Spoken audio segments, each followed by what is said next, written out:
Bismillahirrahmanirrahim. Wassalatu wassalamu ala Rasulillah Muhammad ibn Abdillah wa ala alihi wa sahbihi wa mawala wa la hawla wa la quwwata illa billah. Wa qala ta'ala ya ayyuhallazina amanu taqullaha haqqa tuqatih wa la tamutunna illa wa antum muslimun. Ikhwani fillah rahimani wa rahmatullahi jami'an adillah. Allah masih memberikan kesehatan dan kekuatan kepada kita sampai pada malam hari ini, sehingga kita bisa menjalankan salah satu kewajiban kita, sholat isya dengan berjamaah yang kita lanjutkan dengan qiyam Ramadan. Semoga Allah Subhanahu wa taala senantiasa mencatat kita semua sebagai abdan syakurah, hamba Allah yang betul-betul bersyukur kepadanya. Salawat serta salam semoga disampaikan kepada uswah kita, habibana wa nabiyana Muhammad sallallahu alaihi wasallam, semoga kita senantiasa iltizam istiqomah untuk menjalankan dan menegakkan ketaatan kita mengikuti Rasulullah sallallahu alaihi wasallam, sehingga telah Allah mempertemukan kita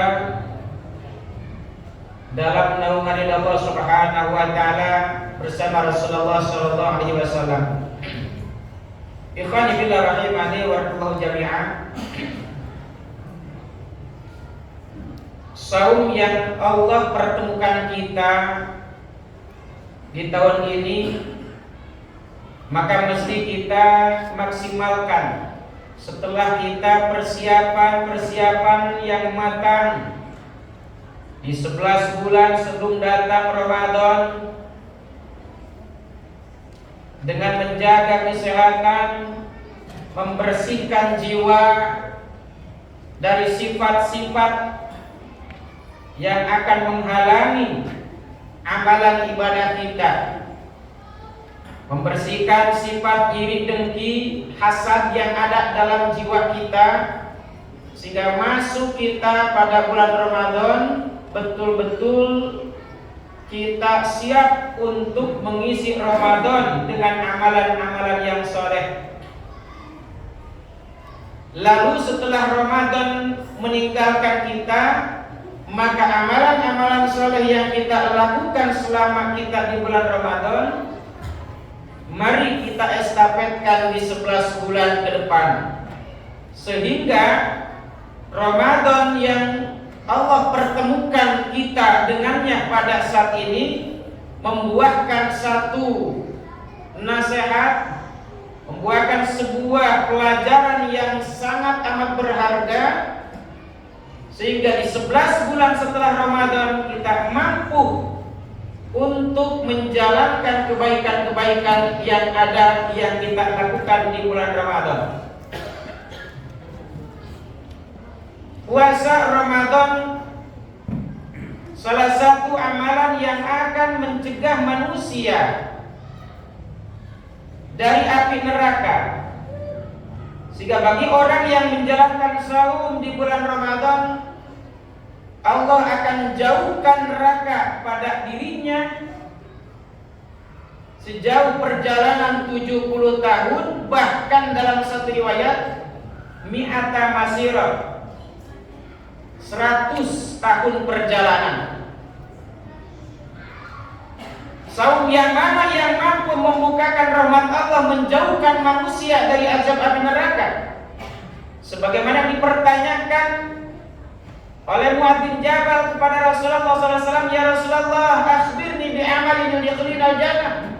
Ya Rasul, kabarkan kepada kami amalan yang mampu memasukkan kami ke dalam surga, wa yubaiduni anin nar, dan menjauhkan kami dari azab api neraka. Maka Rasulullah SAW menjawab, ta'budullaha wa la tusyrika bihi syai'an wa tuqimas shalah wa tu'tiyaz zakah wa tasuma Ramadan. Maka rukun Islam yang kita bangun itulah, yang kita tegakkan itulah yang akan mampu membenteng manusia, membenteng kita dari sengatan api neraka. Bahkan orang-orang yang bertakwa, orang-orang yang senantiasa taat kepada Allah Subhanahu wa taala, mereka senantiasa berdoa, Rabbana innana amana faghfir lana dzunubana wa qina azabannar. Ya Rabb, sesungguhnya kami telah beriman, maka ampunilah dosa-dosa kami dan selamatkan kami, jaga kami, pelihara kami dari azab api neraka. Siapa mereka yang berdoa seperti itu? Maka mereka adalah as-sabirin, orang-orang yang sabar, yang mereka mampu untuk mengendalikan hawa nafsunya, mampu mengendalikan syahwatnya. Di tengah datang Ramadan, mereka mampu untuk mengendalikan jiwa raganya daripada dosa dan maksiat. Tidak sekedar hanya menahan lapar dan dahaga, tetapi seluruh anggota badannya mereka jaga, mereka pelihara agar tidak melakukan berbagai kemaksiatan. Kalaukah kita di luar Ramadan gemar membaca Al-Quran, maka di bulan Ramadan mesti lebih untuk kita tingkatkan. Kalau di luar Ramadan kita mengkhatamkan Al-Quran dalam satu bulan satu khataman, maka di bulan Ramadan kita khatamkan berulang-ulang kali khatam Al-Quran. Dan inilah orang-orang yang mereka diberikan kesabaran, yang mereka mampu untuk mengendalikan syahwatnya dari hal-hal yang dilarang oleh Allah Subhanahu wa taala. Wasadiqin, mereka orang-orang yang jujur, orang-orang yang benar, mereka yang dijaga lisannya dari berdusta, berkata bohong. Yang kebohongan hari ini di Indonesia sudah menjadikan hal yang zalim, kebiasaan dan dianggap biasa. Dari mulai atas sampai bawah, kebohongan hari ini sudah sangat mewabah, luar biasa. Sampai-sampai dalam penghitungan suara rakyat pun gak bener, gak bisa sampai hari ini. Sebodoh itu bangsa yang besar. Ataukah memang mereka kebodohan itu yang sengaja agar bangsa ini menjadi orang-orang yang terbiasa dengan kebohongan dan kecurangan, keculasan? Maka Ramadan hadir menjaga lisan kita agar kita tidak berdusta. Sekecil apapun kedustaan itu kita hindari. Karena satu kali kita berdusta, 1000 kedustaan akan menunggu. Dan itu akan terjadi dari orang-orang yang munafik, orang-orang yang mereka tidak pernah takut dengan Allah Subhanahu wa taala dengan kebohongannya. Kita sudah berdoa, kita sudah mengikrarkan, mendeklarasikan diri kita hadapan Allah. Rabbana innana amana faghfir lana dzunubana wa qina azabannar. Maka mesti kita sobat, mesti kita jujur, mesti kita benar. Bahkan Al-Quran sering disampaikan dalam khutbah-khutbah, berbagai khutbah. Ya ayyuhalladzina amanu taqullaha wa qulu qawlan sadida. Wahai orang-orang yang beriman, bertakwalah kepada Allah dan berkatalah dengan perkataan yang benar. Rasul mengajarkan kepada kita, iyyakum wal kadzib, jauhilah oleh kami sekalian sebuah kebohongan. Kenapa orang banyak berpuasa hanya mendapatkan lapar dan dahaga? Karena kebohongan tidak dijaga, tidak dihindari. Berdusta dijalankan di tengah berpuasa, maka saum yang diiringi dengan kebohongan, yang tidak mampu menjaga lisan daripada perkataan-perkataan yang tidak baik, yang tidak benar, maka mereka hanya mendapatkan lapar dan dahaga saja. Ikhwani fillah rahimani, Warahmatullahi jami'an. Maka setelah kita diberikan kesabaran, kita mohon kepada Allah dengan kesabaran, lalu kita berlindung kepada Allah daripada berputus asa. Kita senantiasa mohon kepada Allah agar kita menjadi orang-orang yang jujur, orang-orang yang benar. Wal qanitin. Maka kita mesti senantiasa menjadi orang-orang yang taat, orang yang hanya takut kepada Allah Subhanahu wa taala. Kenapa hari ini penjara penuh? Karena hanya mereka yang ditakuti adalah manusia. Tetapi ketika manusia hanya takut kepada Allah Subhanahu wa taala, insyaallah penjara akan sepi. Tidak ada orang yang pulang sholat tarawih, sholat isya yang hilang sepatu dan sendalnya. Ikhwani fillah rahimakumullah jami'an. Jujur, pada malam pertama dilakukan sholat tarawih di Cilengsi satu masjid, 8 sendal yang bagus-bagus hilang. Ya, 8 sendal yang baru dia beli, walau alam hutang apa kagak. Pulang nyengker. Ini Ramadan, maling tetap maling, bohong tetap bohong. Kenapa? Karena dasarnya yang di dalam diri manusia tidak ada takut kepada Allah Subhanahu wa taala.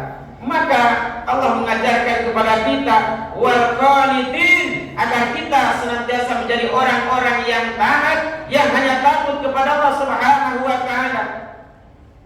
Bahkan wal munfiqin.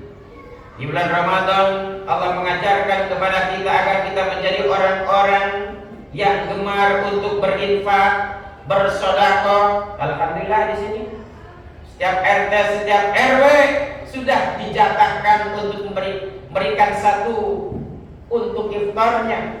Dan insya Allah ini adalah mendapatkan pahala seperti orang yang berbuka, yang berpuasa. Maka ketika kita ingin mendapatkan satu kebahagiaan, jaga diri kita dengan penuh kesabaran, jaga lisan kita, tingkatkan ketaatan kita, gemar kita untuk berinfak. Bahkan tidak kalah penting wal mustaghfirina bil ashar, kita senantiasa memohon ampun kepada Allah di waktu sahur sebelum terbitnya fajar, dan di saat itulah Allah akan membukakan dan mengabulkan doa-doa hambanya yang mereka memohon ampun, yang mereka memohon pertolongan kepada Allah, yang mereka mempunyai hajat. Maka ini waktu yang sangat dibukakan oleh Allah Subhanahu wa taala dengan doa-doa kita. Kenapa disunahkan kita bersahur? Itu di dalamnya ada kesempatan, ada saat untuk ijabah doa-doa kita. Maka Allah mengajarkan kepada kita wal mustaghfirina bil ashar, memohon ampunlah di waktu sahur. Ini saat ijabah. Maka jangan sampai tidur lagi, sehingga sunnah kita sahur itu diakhirkan. Sunnah berbuka, begitu masuk maghrib segera berbuka, bukan sholat dulu baru berbuka. Sunnahnya berbuka dulu, karena Rasul tidak pernah sholat maghrib sebelum berbuka puasa. Sahur maka diakhirkan sehingga nyambung dengan sholat subuh. Untuk bapak-bapak, untuk laki-laki, sholatnya di masjid diberjamaahkan. 1 bulan kita dilatih dengan berjamaah sholat 5 waktu di masjid, maka di 11 bulan kita akan mudah, kita akan ringan, dan akan merasa kehilangan ketika kita tidak sholat berjamaah, dan akan merasa rugi ketika kita tidak melakukan sholat berjamaah.